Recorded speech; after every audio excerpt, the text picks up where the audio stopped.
Hi, my name is Fedré Ferreira, Senior Technical Manager at EFRAG, and I will take you through this video on a glimpse of the draft ESRS G1 Business Conduct.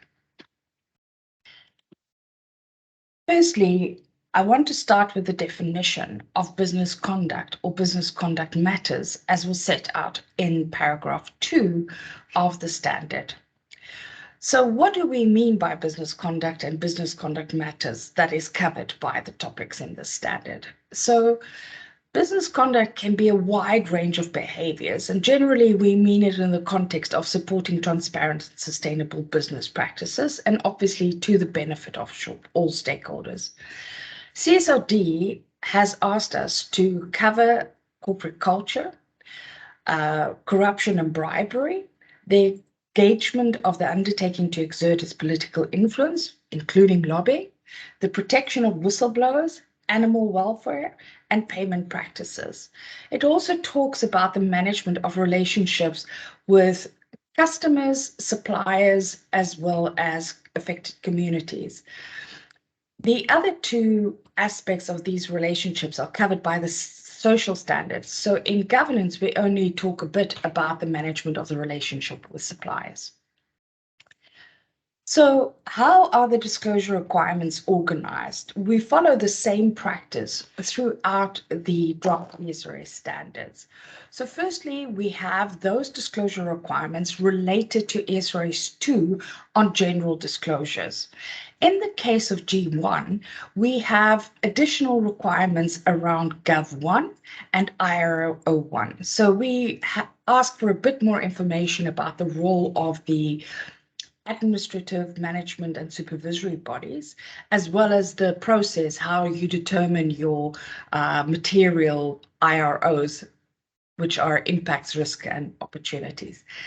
And just a reminder that whenever you look at any of the draft standards on the topics, so environment, governance, social, you have to also consider the two cross-cutting standards, namely ESRS 1 on general requirements and ESRS 2, which I said is called general disclosures. So if we then move to the management of impacts, risk, and opportunities, we have three disclosure requirements here.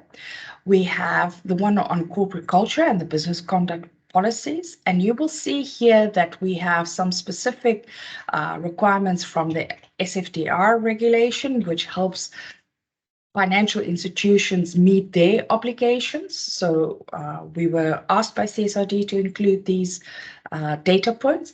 And then you will also see that we had the disclosures were impacted or influenced by the requirements in GRI. Secondly, as I mentioned, the management of relationships with suppliers are covered, and we have a specific disclosure requirement about the prevention and detection of corruption and bribery. Lastly, we then cover metrics and targets in the standard, and here we have another three disclosure requirements. So we have specific requirements around confirmed corruption and bribery events. Again, here the disclosure requirements come from SFDR and GRI. We also have a specific disclosure requirement around political influence and lobbying activities.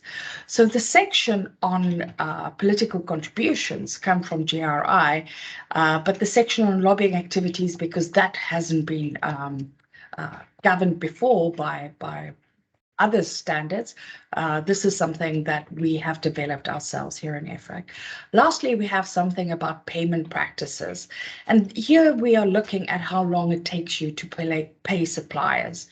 For those that don't know, this is already done in Spain. And so if you find this onerous or difficult to do, we would suggest that you reach out to contacts in Spain to understand how they have tackled this challenge. If you want further details about the topics covered, please look at our longer educational session where we go into more depth on these three topics. Thank you very much for your attention.